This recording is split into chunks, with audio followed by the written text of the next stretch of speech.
belanjanya bisa memberikan stimulus bagi pertumbuhan ekonomi, penyediaan lapangan kerja, peningkatan kesejahteraan publik, kemudian peningkatan kualitas pendidikan rakyat, kualitas hidup, karena itu yang menjadi orientasi utama bagi pemerintah Provinsi Jawa Barat dalam melakukan pengelolaan fiskal Provinsi Jawa Barat yang merupakan amanah dari konstitusi dan amanah dari masyarakat. Ya, harapannya nanti kita bersama-sama cermat di perencanaan, karena misalnya kebijakan gubernur hari ini adalah evaluasi anggaran provinsi dilakukan sebelum APBD diserahkan ke DPR.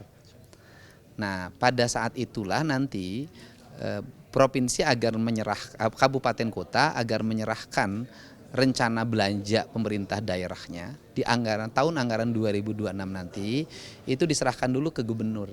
Nanti oleh gubernur akan meminta bantuan BPKP melakukan audit perencanaan. Sudah tepatkah rencana yang dibuat dalam setiap daerah? Sudah tepatkah digit-digit anggaran yang dibuat? Sesuai nggak dengan visi misi bupati dan wali kotanya? Sesuai dengan arah kebijakan pembangunan nasional tidak? Sesuai nggak dengan prinsip dasar menyelesaikan berbagai problem masalah layanan dasar masyarakat? Masalah pendidikan, kesehatan, infrastruktur, karena itu yang menjadi fokusnya. Nah dari situ kita sebenarnya sudah melakukan pencegahan penyimpangan pengelolaan keuangan. Karena penyimpangan keuangan itu yang paling besar itu bukan pada aspek regulasi proyeknya. Yang paling besar itu pada belanja yang tidak tepat. Apa? Oh sudah berapa kali saya ngomong. Hari ini keluarganya sudah di rumah sakit Tulas Asih. Yang mengalami gangguan kejiwaan kita tangani, yang TBC kita tangani. Dan ini warning bagi pemerintah Kabupaten Sukabumi dan pemerintah desanya, karena kasusnya di Sukabumi terlalu banyak yang saya tanganin. Misalnya orang pergi ke Batam, pulangnya nggak ada ongkos, kemudian ditipu oleh temennya, muncul di media sosial, mintanya sama gubernur, saya pengen nanti itu bupati, kepala desanya cepat nanganin. Kalau tidak mampu baru bilang. Infrastruktur, jembatan-jembatan putus, kita tanganin. Kemudian rumah roboh, banyak yang tidak ditanganin, yang pada akhirnya menurut saya betul bahwa gubernur punya tugas menyelesaikan berbagai hal, tetapi bupati dan seluruh jajaran sampai desa juga harus bekerja keras untuk mewujudkan apa yang dinyanyikan ketika kampanye kemarin. Ya termasuk saya bilang, saya minta deh Kepala Dinas Kesehatan Provinsi coba berkoordinasi dengan Kepala Dinas Kabupaten untuk mengevaluasi keberadaan Kepala Puskesmas dan keberadaan bidan desanya. Berarti kan fungsi bidan desanya tidak berjalan. Nah kan setiap bulan anak-anak balita kan harus ditimbang. Kan harus ada data di posyandu, ada kartu bayinya. Anak itu suka pernah ditimbang nggak? Terdata nggak di posyandu? Nah, masa sih tetangganya nggak ada yang tahu? Kan nggak mungkin. Artinya bahwa ada pembiaran, ada sikap yang abai selama ini terhadap problem yang dihadapi warga tersebut, apalagi sampai ditangani oleh, terima kasih ya, Rumah Teduh. Masa negara kalah kecepatannya sama yayasan? Katanya mau ada pertemuan Pak hari ini sama pihak desanya, kepala DKI. Oh saya nggak ada, hari ini saya mau nengok mereka yang di rumah sakit. Pak, itu dana desanya ditunda. Saya tunda yang tahun ini. Saya tahun ini nggak saya kasih.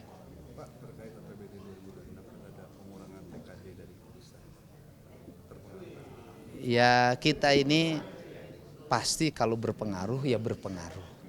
Ya lagi-lagi kita ini harus berakrobat lagi agar tidak terlalu berpengaruh kan itu.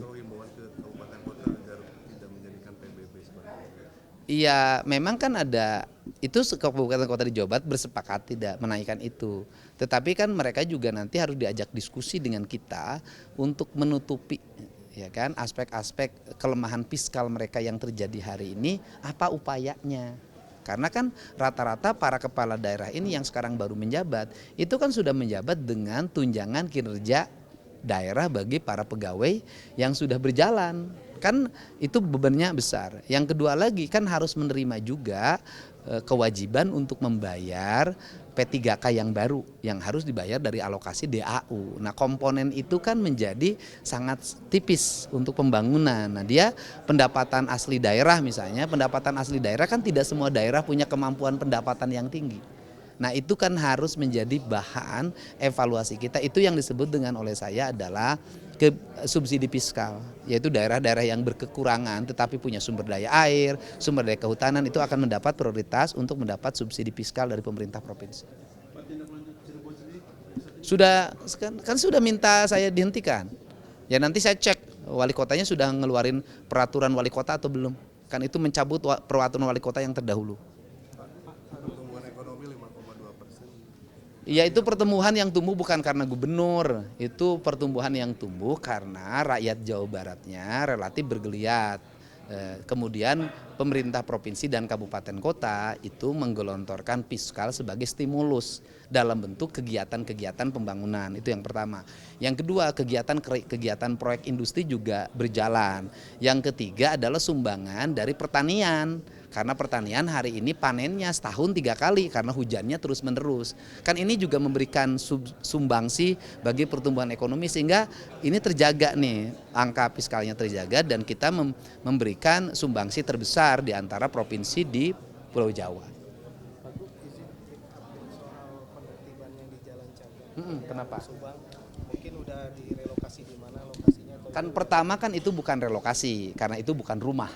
Itu adalah tempat usaha. Karena itu tempat usaha dan tempat usaha itu kan menutupi seluruh areal yang itu menjadi hak publik. Ini saya berikan contoh begini. Di kita ini kalau ada laut indah, bukan pantainya yang dirawat, tapi pantainya yang ditutup oleh bangunan. Sehingga orang cenderung tidak datang lagi. Ketika ada perkebunan yang indah, bukan perkebunan yang dirawat oleh kita, tapi keindahan perkebunan yang ditutup oleh bangunan, seolah-olah yang berhak mendapat keindahan itu adalah orang yang makan saja di situ. Itu kan hak publik yang orang boleh semua melihat, gitu loh.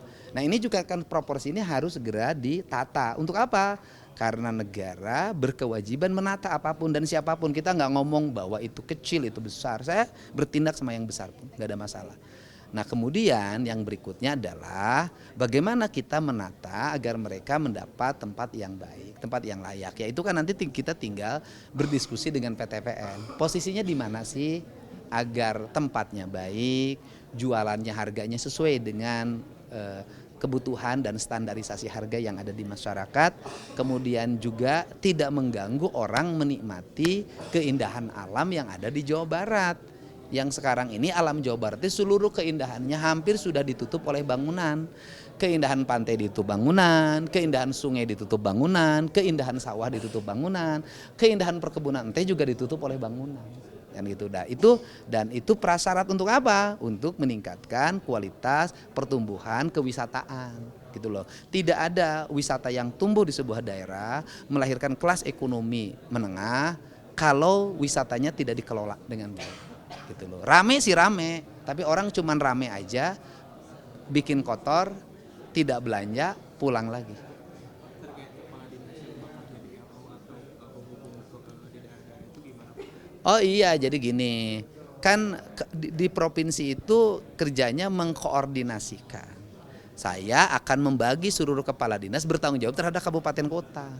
Agar apa? Agar kabupaten kota mendapat pendampingan dari sisi penyusunan pembangunan, kebijakan-kebijakan pemerintah provinsi yang tersampaikan, program-program yang harus terlaksanakan dan terevaluasi. Daripada numpuk semua di Bandung kan lebih baik tersebar. Kan itu nanti bisa dikompetisikan itu kepala dinasnya.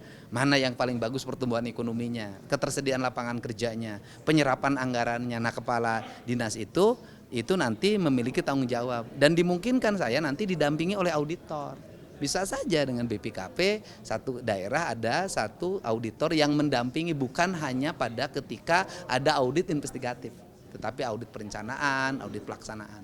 Ya. Surat ininya kapan Pak dikeluarkan? Surat perintah. Sekarang juga bisa gampang. Ngasih ya. Bagus, Ya. Pak. Ya. Bapak nuhun.